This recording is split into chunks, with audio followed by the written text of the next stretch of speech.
In fact short term में still उतना strength नहीं है, because that is so too much overhang, काफी जो न्यूज के हिसाब say that is too much overhang on the sector.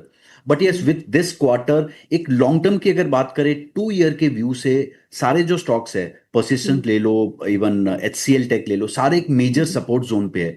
And second, एक रेशियो जो है Nifty IT to Nasdaq ratio, तो हिस्टोरिकल अगर आप ट्रैक करोगे, दिस इज एट 2020 के लो पे है। सो विच इज अगेन एक विथ 2 ईयर्स व्यू यहां पर एक अच्छा रिटर्न बन सकता है, बट शॉर्ट टर्म में स्टिल आई डोंट थिंक कुछ चार्ट्स पे कुछ ग्रेट स्ट्रेंथ अभी तक आ रहा है।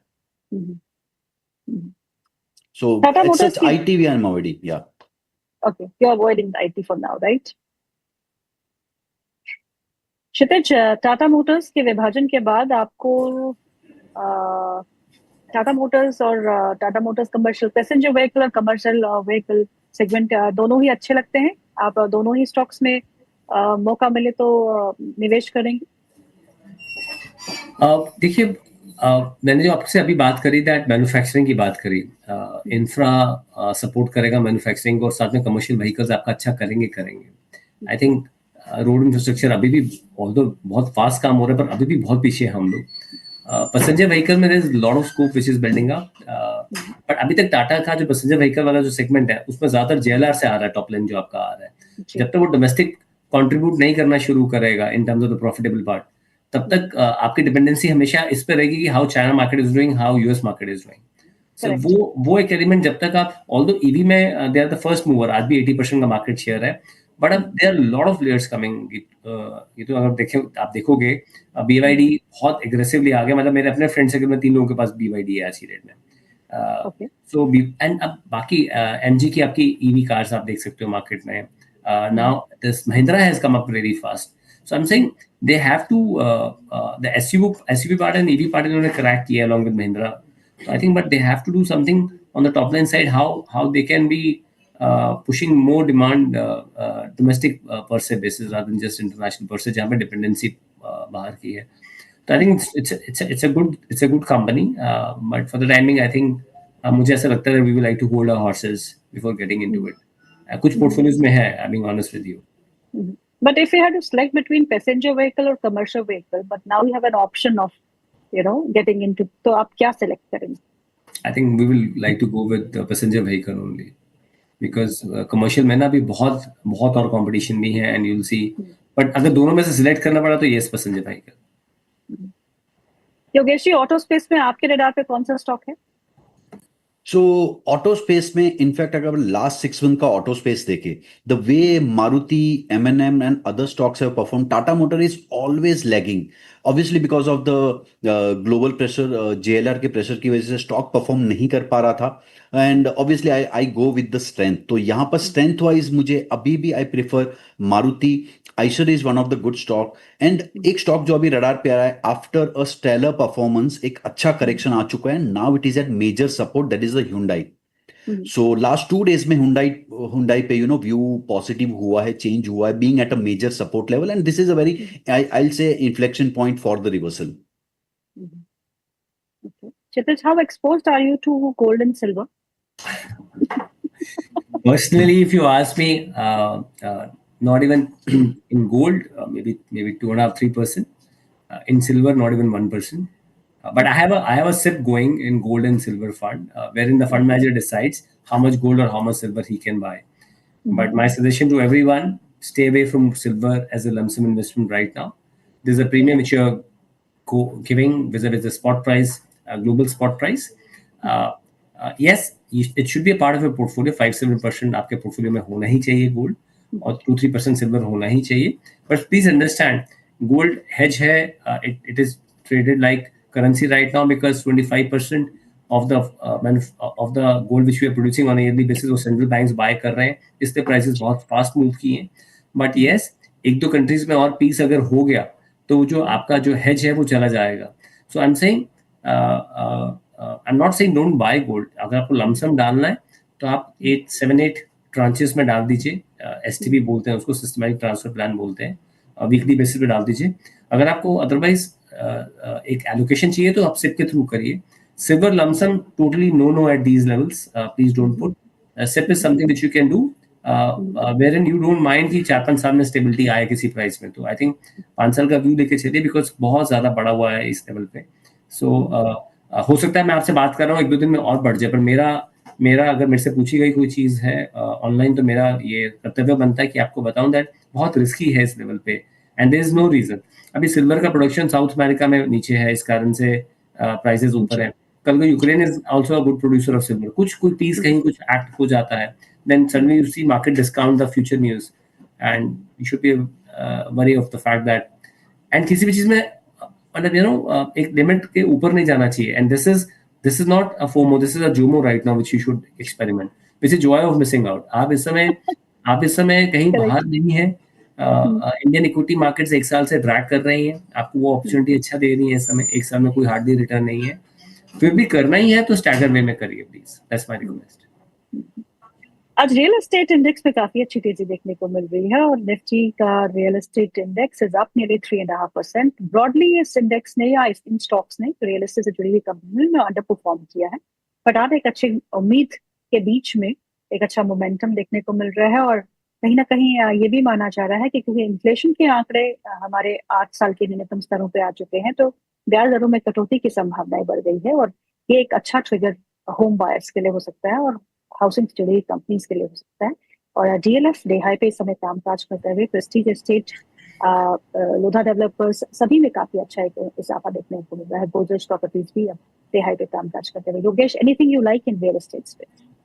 सो रियल एस्टेट सेक्टर की अगर बात करें, दिस इज लास्ट 2-3 मंथ्स पे यहाँ पे काफी शॉर्ट्स बन रहे हैं, बिकॉज लास्ट क्वार्टर के रिजल्ट के बाद सेक्टर ने परफॉर्म नहीं किया है. एंड नाउ आई थिंक एक काफी शॉर्ट्स भी है सेक्टर में, एंड एक सेक्टर रोटेशन भी मेरे ख्याल से हो रहा है. जैसे ऑटो एंड यहाँ से लोग people are booking some profit. Metal में there is because of China there is issue, some profit booking आ रहा है. So may be some money is moving to real estate now. Probably ये quarter के results decent आ सकते हैं. So here एक स्टॉक जो आज ब्रेकआउट दे रहा है, सो मैं क्लियर मोमेंटम प्ले से खेलना चाहूंगा with expectation of short covering would be the Prestige estate, and second would be the DLF. तो ये डीएलएफ चार्ट अभी तक उतना स्ट्रांग नहीं हुआ, बट प्रेस्टीज एस्टेट में एक रेंज ब्रेकआउट आ रहा है. चार्ट अगर सबसे स्ट्रांग मैं कहूं तो Prestige would be the strongest chart in the sector. Kshitij, PSU banks में अच्छा मोमेंटम वापस लौटा है, और अगर वैल्यूएशन के हिसाब से देखें तो यही बेस्ट प्लेस्ड सेक्टर है पीएसयूज, जहां पे आपको थोड़ा बहुत वैल्यू दिखता है इस समय. प्राइवेट वर्सेस पीएसयूज, क्या खरीदेंगे आप? So मैं अपना पर्सनल व्यू बता रहा हूँ आपको. It's a private bank is something which I will look at it. I will not look at the only valuation part. I will look at the growth part also. At the same time, the margin which they are making, the quality of loan which they are disbursing, and private banks have not done well. आप बड़े जितने भी banks देखेंगे उनका कुछ मतलब हुआ नहीं है. पीएसयू को जो किक मिलने वाला है मैं आपको बता देता हूँ. जो उनके ट्रेजरीज हैं जितने भी हैं, which they have to maintain their SLR और रेपो जो SLR जो मेंटेन करना पड़ता है उनको अपना, वहां पे वो नॉर्मली लॉन्ग डेटेड बॉन्ड्स लेके बैठे हुए हैं 26-27%. तो उसका बहुत बेनिफिट मिलेगा. रेट कट तो वो पर रेट कट जो है वो आपका इम्पैक्ट में नहीं, अभी भी 10 ईयर 640 पे है. तो जब वो नीचे होगा तो उसका इम्पैक्ट मिलेगा उनको, and obviously the growth is happening. But देखिए 75-80 करोड़ आपके यूनिक अकाउंट्स हैं कंट्री में, तो ऐसा नहीं है कि बैंकिंग में कोई ऐसा कुछ हो जाएगा. But there are many banks which will gain from the margins, क्योंकि अभी तक आपका रेट कट हुआ है. आपके लोन रेट तो रीसेट हो गए हैं, पर डिपॉजिट रेट तो हुए नहीं है. पुराना डिपॉजिट तो बिल्कुल उसी रेट पे चल रहा है. जब वो रीसेटल होंगे तब जाके आपको बेनिफिट मिलना शुरू होगा, आई थिंक. बट ब्रॉडर जितने भी आपके बड़े बैंक्स हैं, पीएसयू में like SBI, but I think HDFC, ICICI, Kotak, hardly any movement in last 5-6 years. आप देखो ध्यान से तो bank Nifty has actually under perform Nifty अगर आप देखते हैं. आई थिंक एक आप प्योर बैंक प्ले ना लेके एक अपना पूरा बास्केट बनाएं, जहाँ पे पूरा एक फाइनेंशियल्स का प्ले लें, जिसमें आप जो आपको ब्रोकिंग कंपनी पसंद है एक अच्छी वो लीजिए, एक एसेट मैनेजमेंट कंपनी बाय कीजिए बिकॉज फ्यूचरिस्टिक है. आरटीएस बाय कर सकते हैं सीडीएसएल कैंप्स में से. Again this is a part of our portfolio and this is just for knowledge purpose. So I am saying आप ओवरऑल एक न्यू बिजनेस ले सकते हैं, कोई पेमेंट गेटवे ले सकते हैं. मैंने बताया फोन पे आ रहा है अभी, आप उसका देखिए क्या रिजल्ट्स आते हैं, क्या होता है. तो आपके पोर्टफोलियो में न्यूएस्ट बिजनेस चाहे कोई भी थीम हो, और सब में कोर एग्जिस्टिंग बिजनेस, और उसमें भी कौन सा बेटर कर सकता है. I think private any day over PSUs. Exception SBI. बिल्कुल। Exception SBI.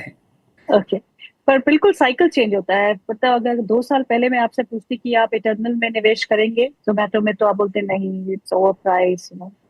पर अब cycle that has changed, you know, everybody is going towards new age companies which have, अगर अर्निंग्स के हिसाब से देखें तो last quarter was brilliant for all these companies, and उसके बाद ही री-रेटिंग हमको देखने को मिल गया, चाहे वो इटर्नल हो, चाहे वो पॉलिसी बाजार हो, चाहे वो पेटीएम हो, जो अभी आईपीओ के प्राइस के पास नहीं आया है, पर good momentum and good catch up is all आपने कंपनीज। अगर आपको याद हो 2.5-3 साल पहले भी आपने मेरे से पूछा था, तो मैंने कहा था कि 60-70 पे हमने एंटर नहीं किया because we want that company to turn EBITDA positive. EBITDA positive हुई, फिर उसने ब्लिंकेट बाय कर ली। तो आई एम सेइंग होता क्या है कि you can't evaluate this companies on price to earning basis, they are on price to sales basis. Why? Because वो जो आप कहते हैं ना कि दैट वो कैपिटल बर्न कर रहे हैं, वो बर्न नहीं कर रहे हैं, उनका कैपेक्स है बेसिकली, उनका कैपेक्स वही है। So they are more of a tech companies, data centre companies. अभी ब्लिंकेट या फिर आपका जो ज़ेप्टो है, मैं एक एग्जांपल दे रहा हूँ। Many people think they are grocery delivery companies, any time grocery delivery companies, सबको सामान चाहिए, कुछ चाहिए। So one, they have started charging delivery charges. Yes. So there are no free lunches. Second, they're more of a data company. So just giving an example, let's say आप द्वारका में रहते हैं, कोई गुड़गांव रह रहा है, हाई राइज बिल्डिंग में same population density है। सो लाइव आपको डेटा मिल रहा है एक दिन का कि दैट कल लेट्स से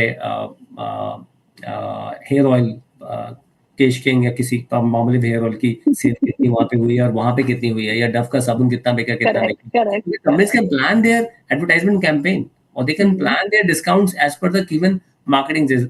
तो आज वो फ्री में कर रहे हैं, कल को इतना बड़ा गेम हो जाएगा, you can't even think of it. अभी वो कोई भी शो अगर आपके होते हैं, लेट्स से कोई भी स्टार रहा है ना, Messi is coming to Delhi, so whatever money you will give to Messi in terms of the ticket, he will get 10-15% only of that. Remaining is the organizer to district what district is doing, which is again I'm not saying people to go and buy Zomato. I'm saying that please understand the game well, that ये बहुत different type of businesses हैं. So इनको जब भी आप play करें, आप एक बास्केट बना के प्ले करें, so that आप एक ट्रैप पे ना आ जाए कि कोई कंपनी नहीं चली तो प्रॉब्लम आए. But please understand, ये businesses जब बड़े होंगे, what we have seen, मैंने Amazon देखा है, हमने Facebook को बनते देखा है, तो जब वो बड़े हुए तो there was no looking back. फिर उसके बाद जो आपको ऑपरेशन लिवरेज किक इन करता है, वो मल्टीफोल्ड करता है। So we are also hoping India should do well. Yogesh ji, Axis Bank के नतीजे हैं आज, इस स्टॉक में थोड़ी बहुत गिरावट है, पर क्या लगता है आपको? सो इनफैक्ट अब प्राइवेट बैंकिंग सेक्टर ने एक ब्रेकआउट दिया है, स्टॉक मूव होना स्टार्ट हुए हैं। इनफैक्ट मैं जस्ट आईसीआईसीआई बैंक, जो मेरा ये सेक्टर में टॉप पिक है, चार्ट देख रहा था, it is at the channel bottom. So जो 2022 से एक चैनल वे में ऊपर जा रहा है, वहां बॉटम पे